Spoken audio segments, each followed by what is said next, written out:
tem um bom número de pessoas que estão infectados, sabem que estão infectados e não procuram tratamento. Os motivos para isso são vários, né? Alguns motivos são motivos sociais. Eu já falei agora há pouco de um deles, que é o medo da discriminação, do estigma e do preconceito.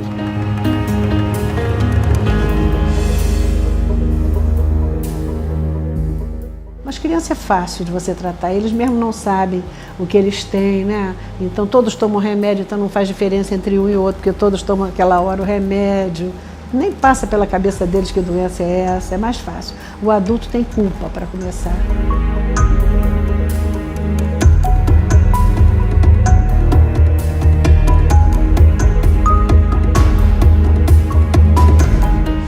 A morte civil basicamente seria a situação de discriminação, de clandestinidade, de negação dos direitos da pessoa que vive com HIV.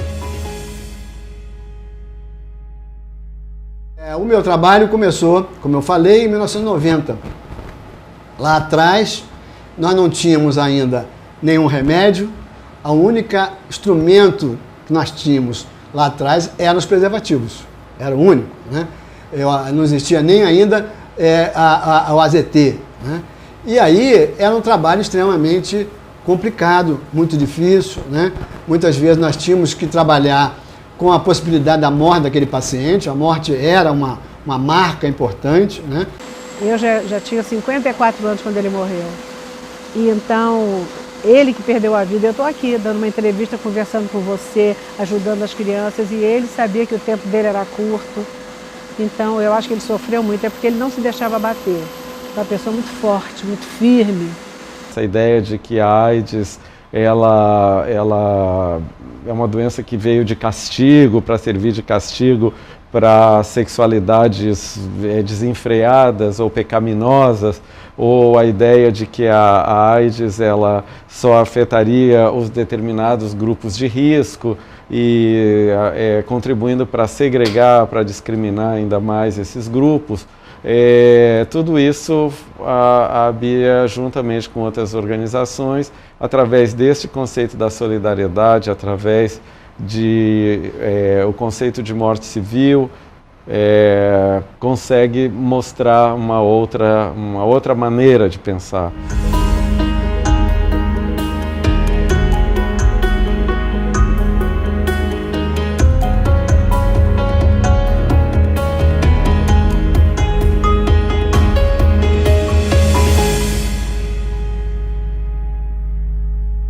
Eu sou uma pessoa que ajudei a construir no território nacional uma área chamada aconselhamento em HIV/AIDS, né?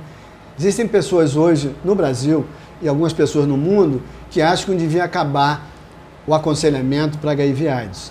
Acham que o teste hoje é um teste banal, as pessoas deveriam ir a um centro de saúde, a um laboratório e fazer o seu teste. Eu e muitas pessoas no Brasil continuam achando que não é banal coisa nenhuma, né?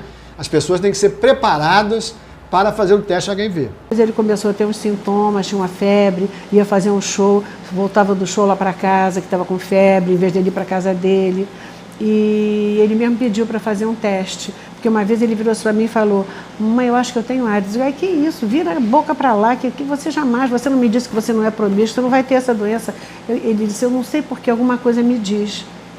E aí, infelizmente, aí ele foi ao médico, e o médico não disse para ele. O médico nos chamou no consultório no dia seguinte, a mim e ao meu marido, e falou. E ele foi lá para casa quando ele soube, quando o médico no dia seguinte chamou e contou para ele foi lá para casa. Uma vez fui doar sangue, né? E fui a um banco de sangue. E os bancos de sangue não têm essa preparação. E aí fui lá, doei, entre os testes do sangue tinha o teste HIV. Isso era... eu estava casado há 5 anos, né? E aí, 4 dias depois, não era no mesmo dia, não era teste rápido, né? 4 dias depois fui pegar o resultado. E aí no meio do caminho, andando até lá, eu comecei a pensar o que eu fiz antes do casamento. E aí a perna começa a tremer. Cheguei lá, a mocinha recepcionista, não era um médico, me entrega um envelope em cima da mesa, entendeu? E eu abro aquilo ali, são vários exames, né? Sífilis, Se 4 ali daqueles está positivo, caiu duro ali, ela não tinha o que fazer. Então, sem preparo algum. Né? E hoje, as coisas estão piores. Hoje a gente sabe, tem notícia de alguns laboratórios que dão resultado pela internet. E isso é terrível. Que eu já tinha feito o teste, eu recebi uma ligação falando: Gabriel, você precisa fazer o teu teste de novo porque ele deu reagente. Isso começa aí que eles não podiam ter falado isso por telefone de jeito nenhum. As pessoas precisam ter um acompanhamento psicológico, digamos assim. Você vai até a clínica, senta lá. Quanto aos testes que existem anti-HIV ou a favor do HIV, para saber se você tem ou não tem, que tem nos postos, ou então tem em grandes eventos tipo Rock in Rio, tudo bem, eu acho louvável. Você vai lá, faz o teste, e aí se der positivo, você faz o quê? Vai assistir ao show seguinte, ou você se joga no mar, ou você se joga debaixo de um carro. Então tem que ter um acompanhamento psicológico, você não pode pura e simplesmente dizer: você é positivo, vire-se. Então eu tenho minhas dúvidas se isso é uma coisa que vai dar certo ou não. Existe um procedimento chamado aconselhamento pré-teste, e um outro procedimento chamado aconselhamento pós-teste, que eu acho que deve continuar. As pessoas no pré-teste têm que ser preparadas para aquele teste, sabendo o que é a doença, né? O que é o vírus, a diferença do vírus para a doença, de o que ele pode ter em termos de doença, em termos de saúde, né? Em termos de tratamento para ele. Ele tem que saber tudo isso antes de saber o resultado. E o aconselhamento pós, que é o aconselhamento dado na hora do resultado. Aquela pessoa vai receber um resultado, o resultado pode ser negativo ou positivo, e ele tem que ser aconselhado para cada um dos dois. Em 94, por uma rouquidão que eu tive, fiquei afônica, como sou professora, aí fui num otorrinolaringologista e sugeriu um exame de HIV. Peguei esse exame, não tive coragem de abrir ali na hora. Aí eu parei numa praça. E aí eu abri e vi que estava positivo. Eu comecei a chorar.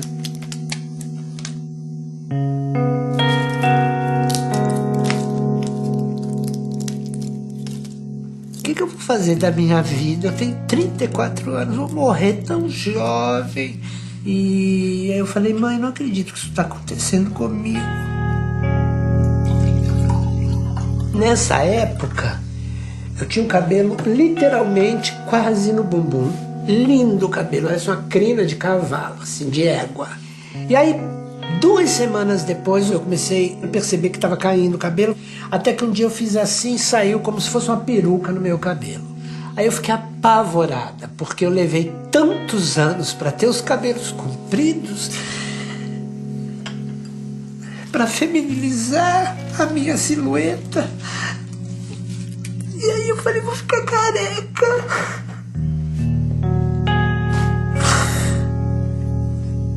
Oh, meu Deus.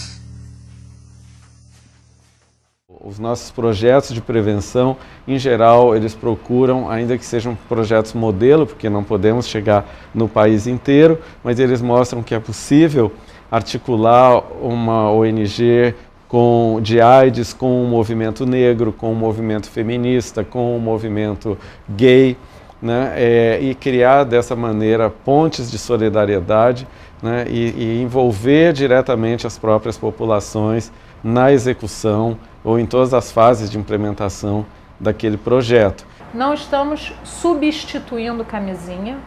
A camisinha, até o momento, ela é insubstituível, porque ela é um método que protege do HIV, protege da gravidez, protege de outras DSTs. A gente não tem um comprimido que faça isso tudo. A gente tem um anticoncepcional que protege da gravidez, a gente tem um comprimido que protege do HIV, mas a gente não tem um único comprimido que faz isso tudo. Então, neste ponto, o preservativo é insubstituível. Hoje nós temos um instrumental importantíssimo, né, para a prevenção do HIV/AIDS. Né? Se lá atrás nós não tínhamos nada a não ser o preservativo, hoje nós temos medicações que podem prevenir, né? Hoje nós estamos estudando aqui um produto injetável que vai servir como uma vacina para o HIV. Estamos em estudo ainda, isso não está comprovado, mas o estudo é que vai tentar comprovar, né? Nós temos remédios que podem prevenir o HIV, né? Remédios antirretrovirais. Então hoje eu fico feliz da vida, porque hoje você tem realmente o que oferecer para as pessoas se protegerem e para as pessoas se tratarem. Hoje essa doença não é mais uma doença mortal. Essa é uma doença crônica e que a gente acha que muito brevemente ela não será nem mais uma doença crônica. Nós vamos conseguir a cura dessa doença com certeza.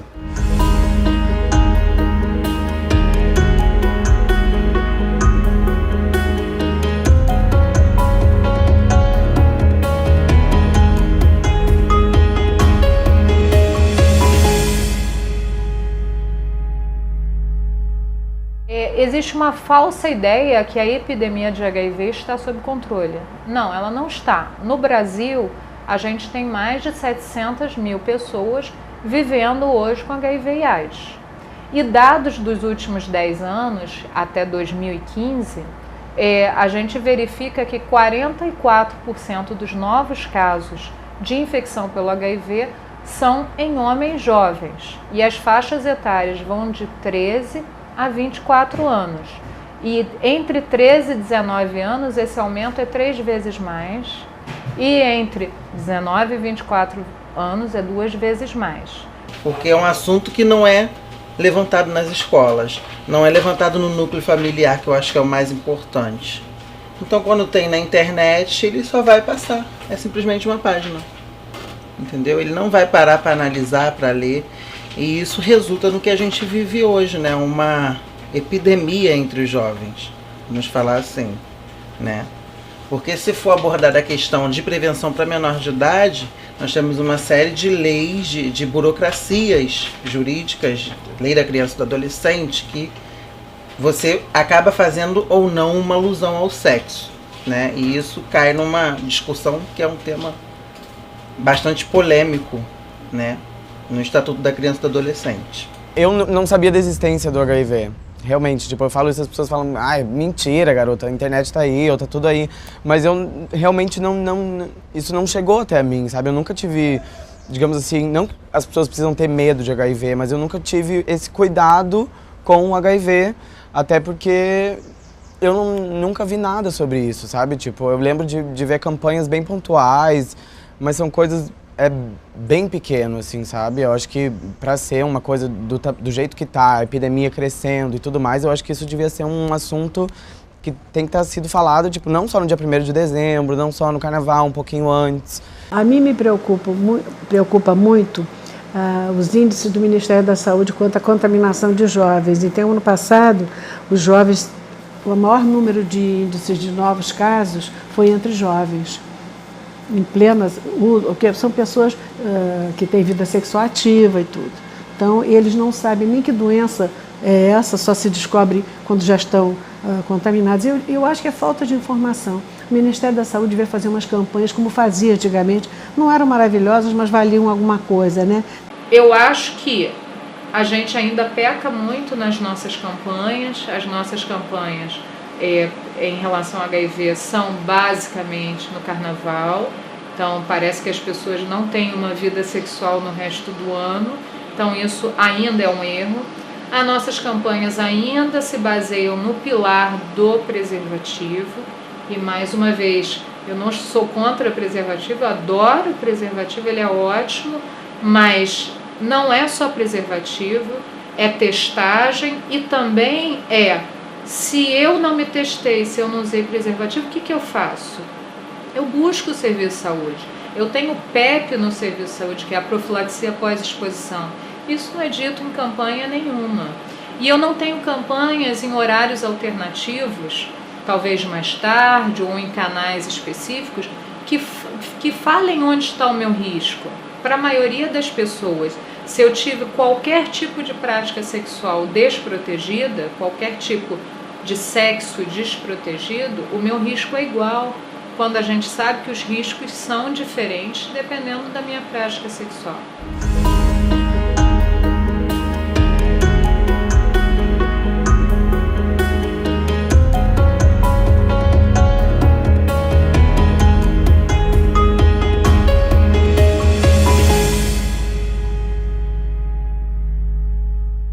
Ao longo desses anos, né, a Bia ela se dedicou principalmente para o acompanhamento das políticas públicas no HIV, com o desenvolvimento de pesquisas sociais, principalmente relacionadas ao HIV, e também ao que a gente chama, o que o Betinho chamava, democratização da informação, ou seja, disseminar através dos seus seminários, através da produção do material educativo, que podem estar em vídeos ou na forma de cartilhas, enfim, disseminar o máximo possível a informação correta, atualizada e adequada para diferentes populações. E a AIDS está aí instalada, a gente trata aqui de 200 adultos que só vêm uma vez por mês para receber a cesta básica, vem semanalmente, mas são 200. E a gente ensina a tomar remédio, porque o governo, desde o tempo do Serra, que é o único país, praticamente o único, no mundo a distribuir medicamentos para a AIDS gratuitamente. Então a gente tem que louvar isso no Brasil. Nós recebemos aqui os antirretrovirais para as crianças. E então eles recebem essa população de rua com quem eu convivo, que se tratam nos postos de atendimento médico do governo. E eles vêm aqui e não sabem ler nem escrever, os remédios vão para o lixo. E voltam a cair de alguma coisa da doença e são internados e custam muito dinheiro para o governo. Então a gente bolou, é um projeto de adesão ao tratamento que já dura 15 anos que a gente faz aqui. Então eles vêm, a gente ensina a tomar o remédio, colorindo as cartelas, cada uma com uma cor. Essa aqui é para você tomar de manhã em jejum, esse aqui é para você tomar com uma proteína. O que é proteína? Eles não têm comida. Vão saber o que é proteína, a gente explica e eles têm que provar que estão se tratando, trazem os papéis do médico, a gente dá como prêmio uma cesta básica. A grande atração é o lanche e a cesta básica que eles levam, mas de qualquer forma é um incentivo a que eles se tratem, né? Mas é um panorama muito triste, muito triste. E eu acho até que também a AIDS desceu um pouco de classe social. Hoje em dia eu tenho quase certeza disso, que as pessoas são menos informadas, não existe campanha. E TV é uma coisa que qualquer favela tem, num barraco tem uma TV. Então as TVs, eu acho que a mídia de um modo geral esqueceu a AIDS. A gente, século XXI, foi deixado de falar do HIV. A gente não fala mais sobre isso. Na época, quando tinha Cazuza morrendo, quando realmente foi o começo da epidemia, aí tinha informação mesmo, porque na TV ficava passando 24 horas por dia sobre isso. Eu acho que a AIDS no Brasil, para mim, que sou estrangeiro, cheguei aqui em 94, era um exemplo em tudo.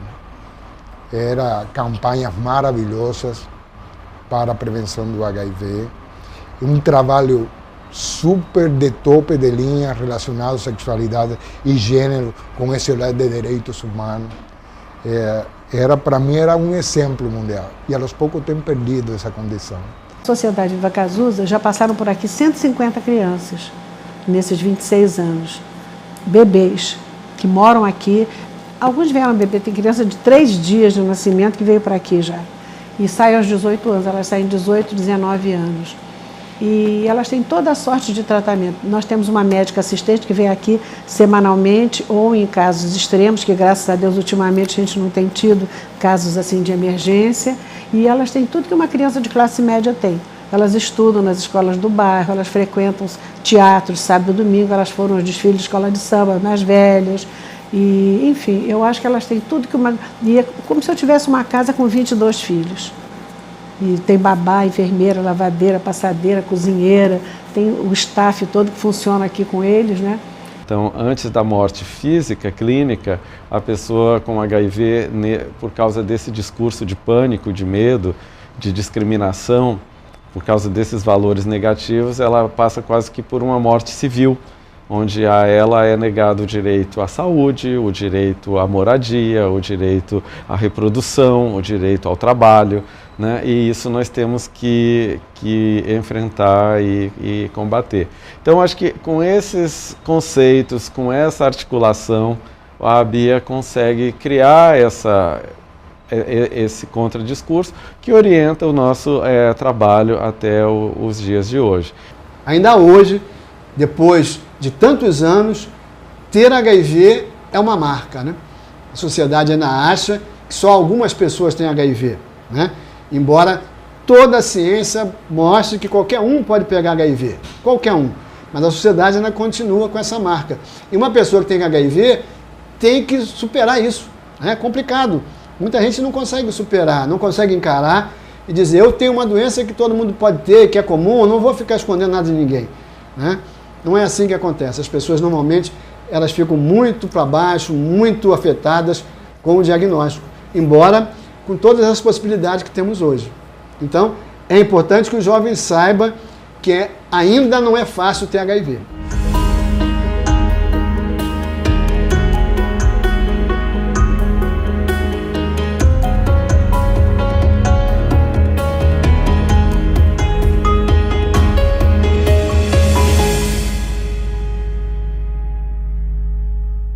Tem aquele caso do paciente de Berlim, né, de 2006, se eu não me engano, Timothy Brown, que foi curado, é a única cura validada de HIV.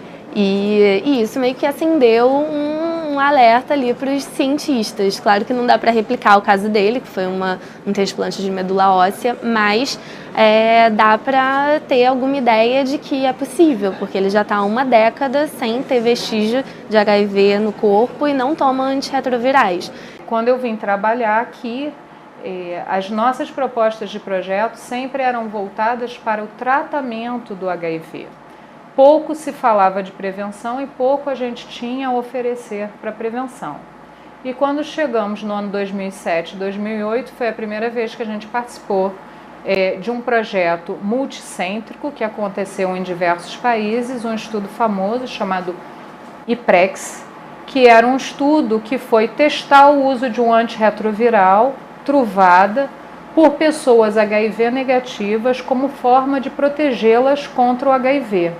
A gente sempre faz um paralelo, seria como usar um anticoncepcional para se prevenir da gravidez.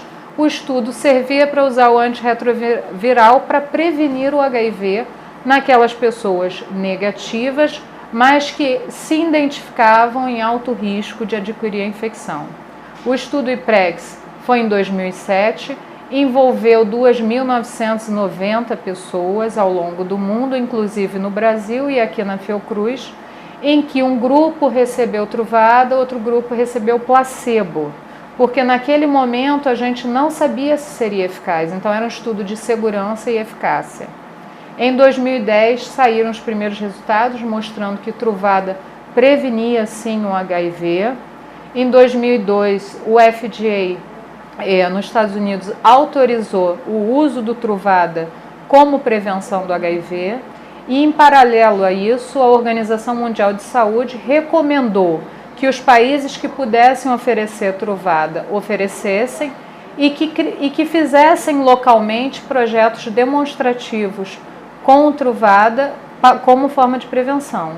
Nisso nasceu o PrEP Brasil, que é um projeto de demonstração para implementar a PrEP com Truvada no SUS.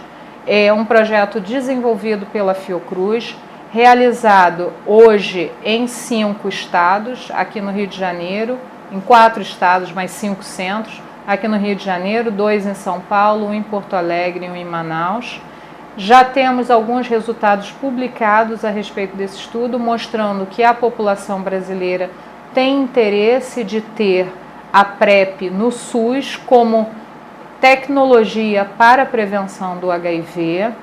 E existem discussões avançadas no âmbito do Ministério da Saúde de introduzir a PrEP com medicamento no SUS para aquela população que vai se beneficiar disso, as populações que tem uma maior vulnerabilidade em relação ao HIV. E também nos orgulha a oportunidade de a gente estar participando de um projeto novo de prevenção que não utiliza medicamentos e sim utiliza anticorpos. Anticorpos são defesas naturais que todos nós temos. No caso do estudo, esse anticorpo é um anticorpo feito em laboratório, não é um anticorpo de uma pessoa que se encontrou com HIV, mas é um anticorpo baseado em pessoas que se infectaram pelo HIV. No entanto, elas são capazes de controlar a infecção pelo HIV sozinhas, sem uso de medicamentos. Essas pessoas elas são chamadas progressores lentos do HIV e há anos elas vêm sendo estudadas e verificou-se que o que elas têm de diferente para o restante da população que tem HIV e que precisa se tratar é que elas desenvolvem um número grande de anticorpos chamados neutralizantes. E esses anticorpos eles têm a capacidade de controlar a multiplicação do HIV. Agora a gente vai avaliar o anticorpo em relação à eficácia e à segurança de proteger pessoas HIV negativas de adquirirem a infecção. Qual é a grande importância desse estudo? Além de ser uma nova forma de prevenção, a gente sabe que esse estudo nos vai dar subsídios de informações, inclusive para o desenvolvimento de uma vacina. Para terem uma ideia, hoje em dia existem 26 remédios antirretrovirais diferentes para, em sua combinação, tratar essa doença.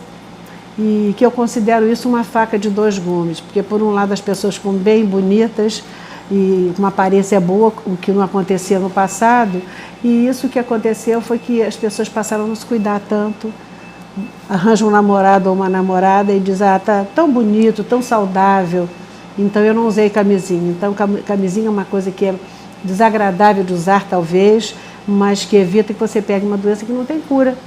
Tem tratamento, mas não tem cura ainda. E eu acho que a cura vai demorar muito. Então nós temos que trabalhar juntos, acreditar que em algum momento nós, enquanto sociedade, enquanto humanidade, enquanto ciência, enquanto pesquisadores, enquanto ativistas, nós vamos encontrar essa cura. E isso é algo que nós procuramos levar para as pessoas, até para romper com essa ideia de que a AIDS não tem cura, então eu não tenho mais nada a fazer. Sim, nós temos muito a fazer.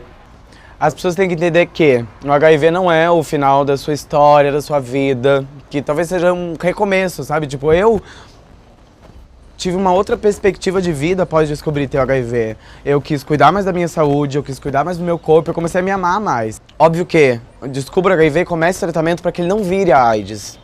Tipo, virar a AIDS aí é uma coisa um pouco mais complicada. Mas você descobrir só ter o HIV, sabe, às vezes acaba não mudando nada na tua vida, dependendo do jeito que você enxergue. Então, se você enxergar isso de uma maneira positiva, isso vai ser muito mais fácil para você aceitar o tratamento, aceitar você voltar a transar. Eu me infectei em 83, sabidamente, e fiquei sabendo em 86, em outro país, em outro lugar. E eu sempre tive esperança. Sou formado em medicina, não? Então, para mim, sempre não foi uma sentença de morte. Foi desespero, passou por outros lugares.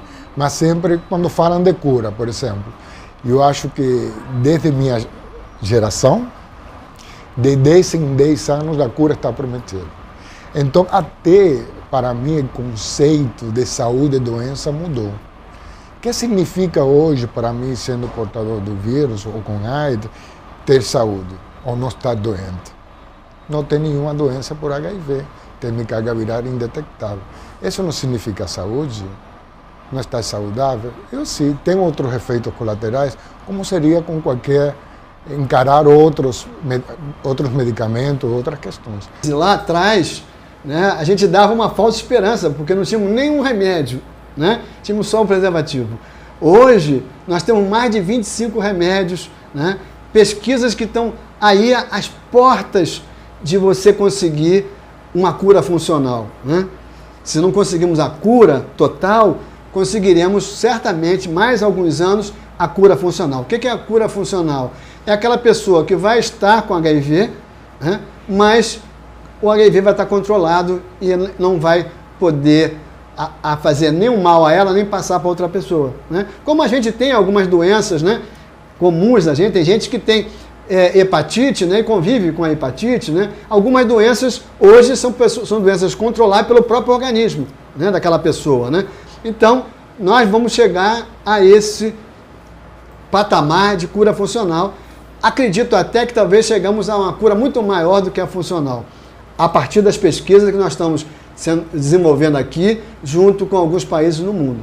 Hoje está muito adiantado o tratamento para o HIV. Hoje nós sabemos onde está o vírus, né?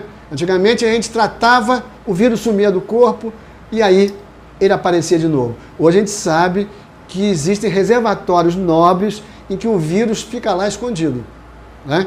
E aí, o que falta agora? Eu encontrar medicações, encontrar alguns produtos que façam ele sair de lá. Porque se o vírus sai do reservatório, nós temos remédios para acabar com eles no sangue. Então nós estamos próximos disso.